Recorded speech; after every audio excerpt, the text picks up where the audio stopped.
Another week, boys, and another TWAB. This one, he's got some major changes coming to heavy ammo. We've also had some comp changes hitting in terms of matchmaking and who you matchmake against, as well as Iron Banner on the way. Bungie kicks it off here and states that heroic nightmare hunts went live this week. Guardians must confront familiar foes from their past, along with powerful champions who will become more challenging over the next few weeks as the additional difficulties unlock. Keep a lookout as new nightmares emerge for the Legend and Master hunts. This wasn't the only event starting up this week though. The Vex didn't take too kindly to us venturing into the Black Garden. They've begun their own invasion and can be found mobilizing on the moon. Fight off the Vex in our new 6-player activity, Vex Offensive. It's available now for all Season Pass owners. I will say, guys, like, I love Menagerie, I really do, but Vex Offensive literally rains loot. You get so much loot from it, and it doesn't just come to you at the end. It progressively drops throughout the entire activity, and then it just unloads at you when you get to the final chest. So I would say if you're looking for an activity that efficiently gives you loot on a regular basis, Vex Offensive is it, and there's some very good weapons from it. Moving on to 2 heavy. Earlier this week, we issued a server-side change to reduce the amount of heavy ammo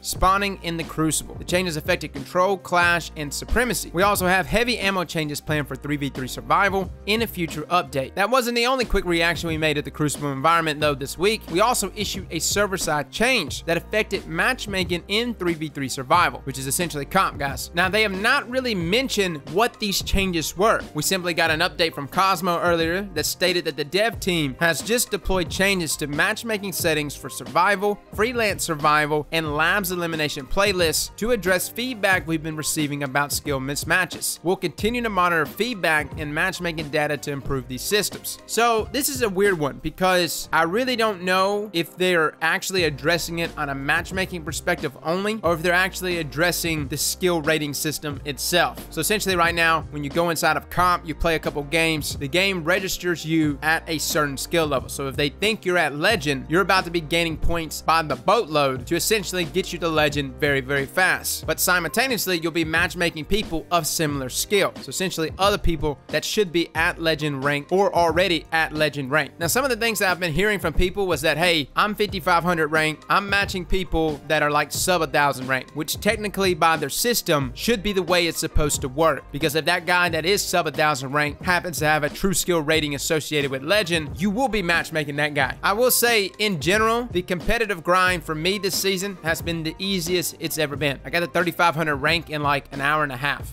Maybe it wasn't that short, but it was like literally 2 hours, got the 3,500. Could have kept going, but I just got busy with some other stuff. Getting to Legend has never been easier. Now, that's not the case for everyone. Obviously, someone on the opposing team has to lose. So I'm assuming whatever this matchmaking change is maybe something to dial in more to our true skill to make sure that we don't get matched with people outside of those parameters. That's my guess. I will be playing comp this weekend though, and we'll have a rundown on these matchmaking changes. Now, moving back to the TWAB, experimentation with the 3v3 elimination game mode is ongoing in the Crucible Labs. The first settings we deployed saw heavy ammo spawning 90 seconds into every round. Revive tokens were also enabled. There was a bug though causing heavy ammo to spawn in instantly, but we were able to get that fixed with the server change. This week, these settings were slightly adjusted. Instead of receiving revive tokens, players can now revive as many times as they were able to, but the revive time grows longer each time a player goes down. 2 additional configurations will be introduced in the weeks to come. Our plan is to gather feedback on what you like the best. If you played Elimination back in D1, next week's setting might be familiar to you. So I actually played Elimination last week. I need to play it this week because we got to get a video together giving our feedback and really coming up with which Elimination playlist is our favorite, because it could become a permanent playlist for us in the future, and it might just outright replace comp. Now, when I played it last week, I was playing it while the bug was going on, so yeah, heavy ammo was spawned at the beginning of pretty much every round. Now, I thought that was intentional. I didn't even know it was a bug at the time, so I played like 1 or 2 games and got out. Hopefully that elimination game type will rotate in again, and we can have a breakdown of which elimination game type is our favorite. But that's very important, guys. Again, like I said, Bungie's trying to move more and more into some of their D1 old style playlists. Comp this season has been excellent going back to 3v3. To have possibly a 3v3 elimination mode for comp next season, I would be down with that, but we'll see. Let me know in the comments below how you've been liking elimination. Elimination. I would honestly love to hear things from either my D1 vets or my D2 new players only, people that have never experienced Elimination. Now moving on to Ironbender. Lord Saladin is about to make his first appearance in Season of the Undying. The great fires of the Ironbender will burn again as Guardians face off against each other for bragging rights and new rewards. Ironbender starts next week, boys, and we have some new sets of armor which look pretty sexy. Now Bungie states right here, the way you earn rewards in Ironbender is changing this season. There's a new seasonal pursuit which must be completed prior to being able to turn in tokens to purchase packages from Lord Saladin. This pursuit is character based and rewards the new Season 8 armor set. Each step of pursuit awards Ironbender weapons or armor. Most of the objectives within the pursuit track progress at any point during Season of the Undying, even if you have not yet acquired the pursuit. Until the seasonal pursuit has been completed, all rewards will be obtained from completing matches and bounties. All rewards are weapons until the seasonal pursuit is completed. The existing 7 bounties that offer powerful rewards have been adjusted to offer Pinnacle rewards 960 power, but only 4 are available per event. Bungie states right here that they are tracking a bug in which the 4 bounties offered as Pinnacle rewards rotate each day, allowing more than 4 to be completed during a single event. Now they go on to say that because Ironbender has its own version of control, the heavy ammo spawning changes we made early this week will not be reflected in this Ironbender. We are planning to make this change in a future update before the next event. Now go control those zones. Alright, so the main thing to take away from that, guys, if you are already at max power or 950, which is what? Is that the hard cap? And then 960 is what? The harder cap? I don't know, man. I'm always lost around here. Essentially, if you want 960 power gear, Ironbender is going to be the place to do it at, or one of the places to do it at, as it offers those Pinnacle level rewards. And I'm not talking about Pinnacle weapons.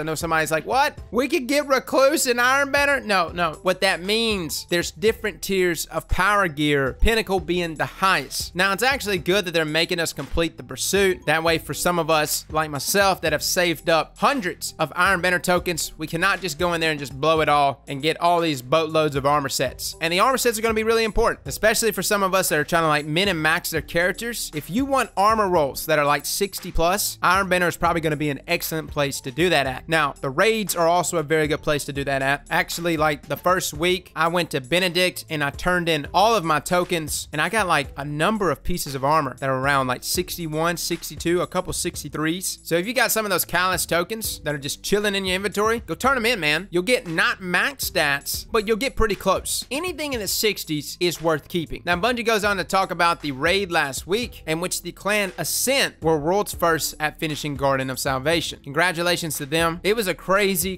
weekend. I know me and my squad were up for like over 36 hours. I literally thought I was gonna die. Like, I've been up that long before, but it's been a long time. I'm an older man now. I can't be doing this kind of stuff. I got kids with G Fuel all around me that's got G Fuel in their blood. But me, I got coffee. All right, coffee, and then after that, it's pretty much done and over with. So hopefully the next raid that rolls around won't take us that dang long to beat, because I can't do it again. Well, fellas, that is pretty much our TWAB. There's like a number of Destiny 2 known issues here that really don't affect me, but if it affects you, they're on the screen now. Well, fellas and ladies, thank you all for coming and watching, and as always, slap that like button like your mama told you right.